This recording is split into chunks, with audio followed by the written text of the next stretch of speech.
Hello mga kababes! Welcome back again to my another mini vlog working here in Doha, Qatar. Dahil same kami ng duty ng partner ko, maaga kami umuwi dahil morning ang duty, kaya napagdesisyon na namin na pumunta ng Ramada para matikman yung coffee. Nabudol kami kasi may buy one get one sa Boss Coffee, kaya order na rin kayo mga kababes. Habang nalalakad kami ng partner ko, nakita ko to, kaya pala sobrang lamig, 19 degrees Celsius pala dito sa Qatar mga kababes, kaya naka-jacket kami dalawa. After na Ramada, dumiretso kami sa McDonald's. Tapos yun na nga, ni-redeem namin yung voucher namin sa McDo at dumiretso na rin kami sa Texas Chicken para magpalibre sa ate niya.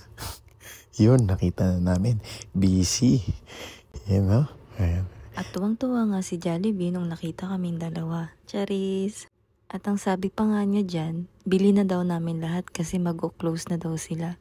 Eh wala naman kaming perang dala. Kaya napagdesisyon na ng ate ko na bigyan ako ng pera. At syempre tuwang-tuwa kami that time. Kasi tamang-tama wala kaming kain nung pumunta kami dyan. At habang tinitik niya ngayong order namin, tamang pa-cute lang ako.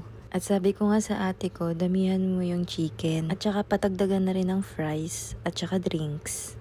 At saka ng sauce. Daming request no? At nakuha ko na nga yung order. Tuwang-tuwa na naman kami. Kasi meron na naman kami na budol. Charis. At bago ako nakuha yung order mo, pumuna kami saglit. At nagpaalam na nga ako sa ate ko na aalis na kami at maglalakad na papunta ng Al-Sadd. At tuwang-tuwa na naman yung partner ko kasi makakain na naman siya ng Texas Chicken. Dahil paborito niya ang biscuits sa Texas. Ako naman, paborito ko sa Texas yung chicken nila kasi super juicy at malalaki yung chicken. Texas baka naman, Charis.